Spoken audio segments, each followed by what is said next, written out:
Hey guys, welcome back to this week of Baking Through Betty, where I work my way through my grandmother's Betty Crocker picture cookbook. This week, we're going to be making the peanut squares right here. And this one might challenge me a little bit tonight, so we'll see. Okay, so the first thing that we're doing is mixing together 1 cup of peanuts, 1 teaspoon salt, and 1/4 teaspoon of soda. I think baking soda. It just says soda. I could not find finely ground peanuts in the stores, so I bought a tub. They are also already salted, so I'm not going to add salt to this recipe. I'm going to let the salt in the peanuts do their thing. So let's grind these babies. That's a hefty cup. Into the food processor they go.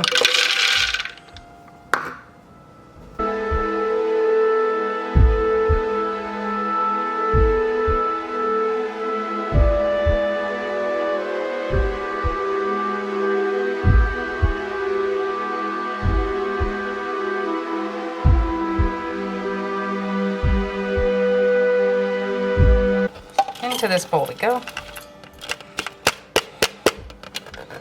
Beautiful. There we go. 1/4 teaspoon. Like I said, I'm not adding the salt just because these peanuts are already salted. So, like, what is the point?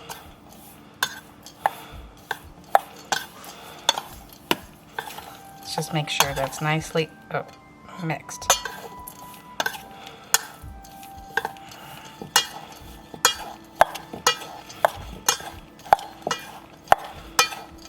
Okay, we're going to set that aside.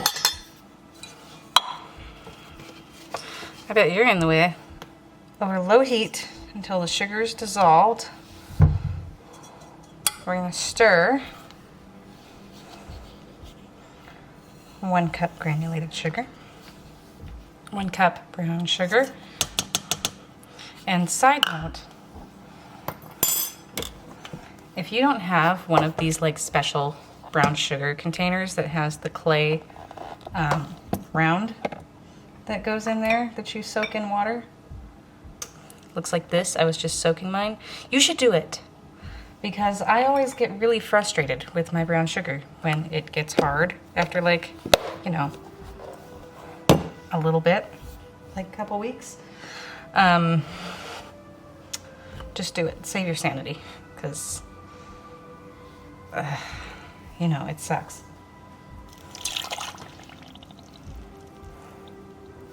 Two tablespoons of white or light corn syrup.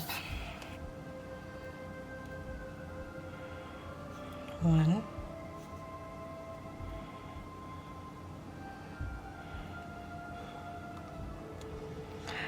2. Stir over low heat. I'm going to put this on 3, 3.5, 4. And we stir on low heat until the sugar is dissolved.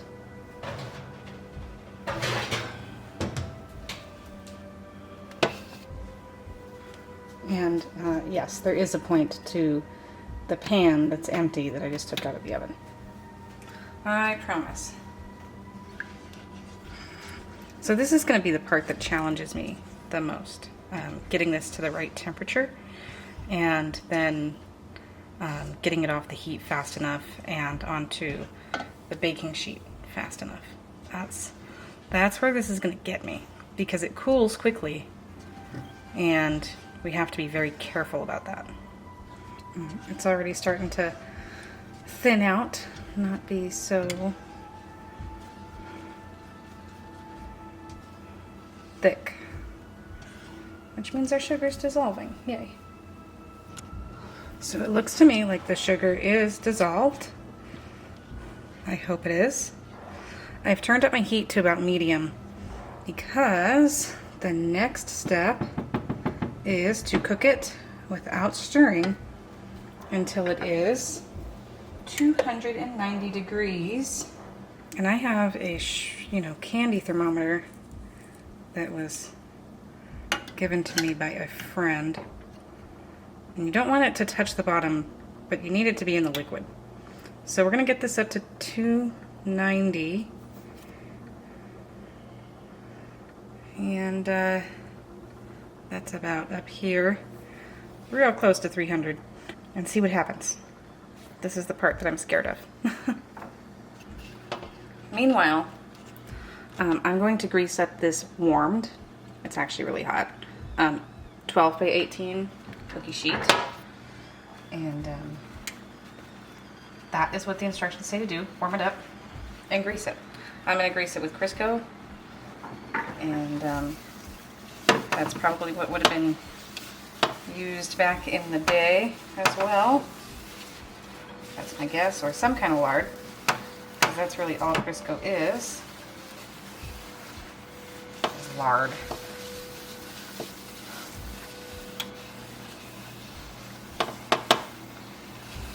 Like, I unintentionally got this cookie sheet too hot, but you know, we live and we learn. So we're already at 195 degrees. As soon as it reaches 290, we're going to take it off the heat and stir in our peanuts. Now, I don't know if it should be boiling. It does say to cook. It doesn't say boil. But that's literally part of this process is, reading these recipes and, interpreting them and trying to figure out how to do it.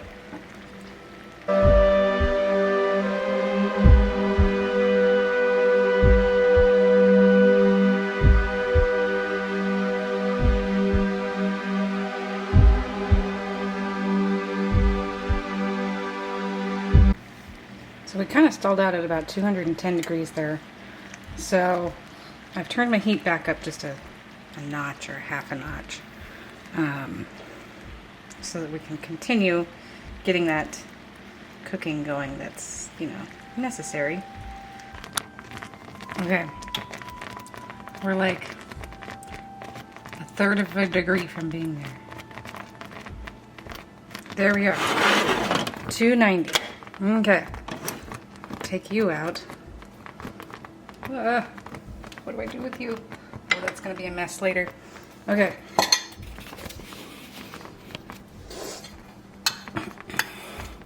Quickly take off heat, stir in peanuts, stir, it says literally twice. Oh lordy. Okay, that's more than 2 stirs. Oh no. And then pour on to pan. Warmed, greased pan for a good reason. Holy cow. I think this one's gonna be a nightmare to clean up, you guys. No lie. Holy cow. Why I choose to do this at midnight continuously, and this is only my second vlog, it is gonna be a mystery to me, but here we are. Oh my. Now this really is a 12 by 18 pan. I measured it.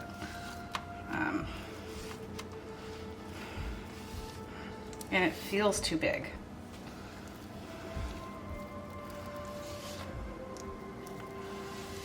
I'm trying.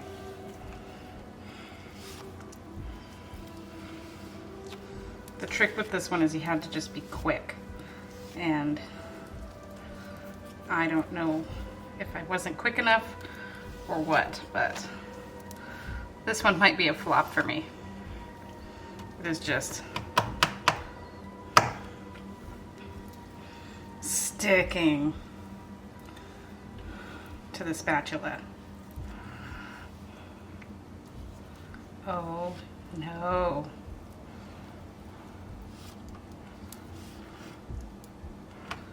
Wow. This is not fun. I'm not gonna lie. The side of the pan's hot because it was close to the burner there. Yeah, that's not gonna spread anymore than like it has. Look at that texture though. Oh, imagine how that's gonna feel on your teeth. No, thank you. I don't even know. I don't know if this is gonna be for me. This is still warm. This pan is still warm for sure. Like, it's not. My God. Are you still there? Yes. I think, I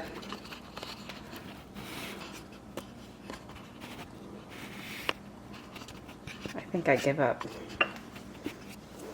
Sorry that camera angle wasn't the best. I had to move fast, and even then, like, I clearly was not fast enough. As this cools on your big pan here, I was supposed to kind of mark it into 1.5 inch squares.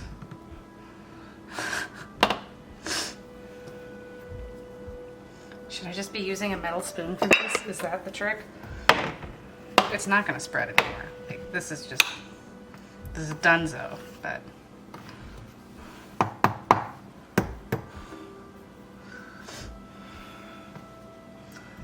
we're still gonna try it. Somehow, we're gonna try this. I think if I ever make this again, I'm gonna make it on a smaller pan for one and just make them a little thicker because I feel like that would be easier to spread. I also definitely stirred it more than twice, but like those peanuts were not incorporated, not one bit. Okay, I'm gonna let this cool and we're gonna come back to it. So I know for episode 1 I did 2 recipes. They were both really fairly easy recipes. I knew that the peanut squares would challenge me a little bit, so I just wanted to stick with that one thing for this episode because literally the next recipe in this book is caramel apples, and I didn't want to do 2 what I thought would be super challenging recipes in one episode for me. So I'm glad I just stuck to this one, considering how that, kind of turned out. Maybe it'll taste good. I don't know. Like I said, I'm going to let them harden. And, yeah, caramel apples will be next week. And that's a pretty in-depth recipe. Don't mind me as I pick this page up out of my book.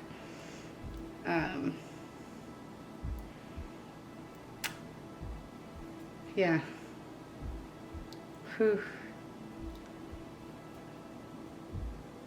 Not excited. I'm really not excited for this. I've never made caramel before. It's going to be difficult. Challenging in the same way that this was, with getting the temperature right and not overdoing it or underdoing it, and making sure that it doesn't cool too quick. Also, I feel like apples back in the 50s were probably smaller than the apples we have now. So I'm not sure that the number of apples that's required for this recipe is going to fit the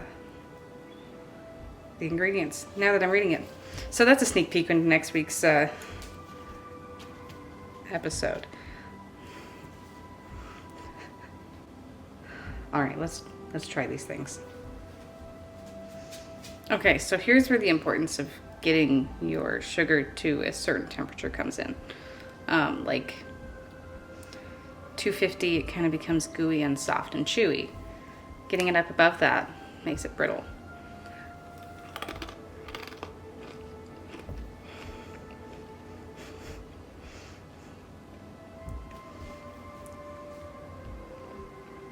Yeah, that's really good. Is this peanut brittle? Is this like literally all peanut brittle is? Because I've never tried peanut butter brittle. Ever. because I'm not the biggest fan of peanuts, like in food. I mean, that's a lie. I like peanut sauce.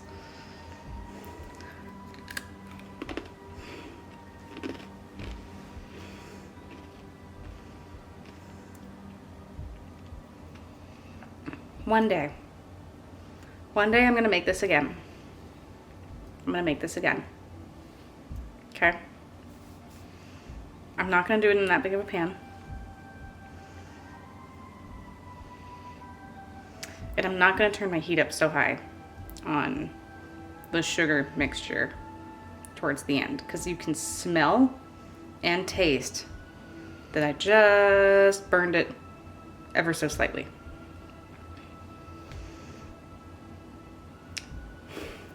You know, as I was pouring it onto the pan, I was thinking, maybe I said this out loud too, that this was gonna be a flop.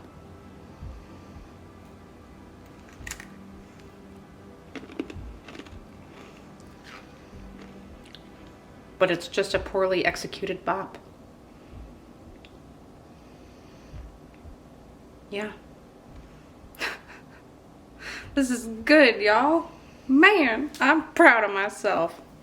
Like, not 100%, but you know, mostly.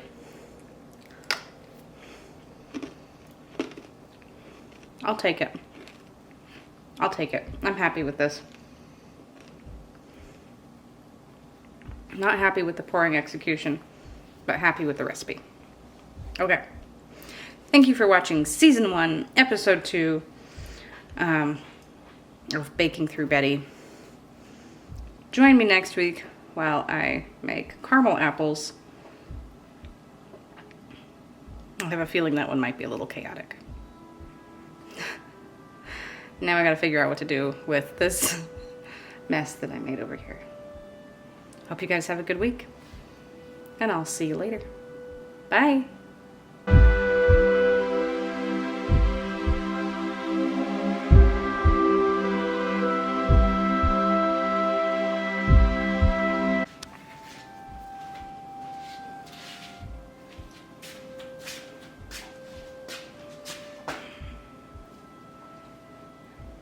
No, but seriously, like,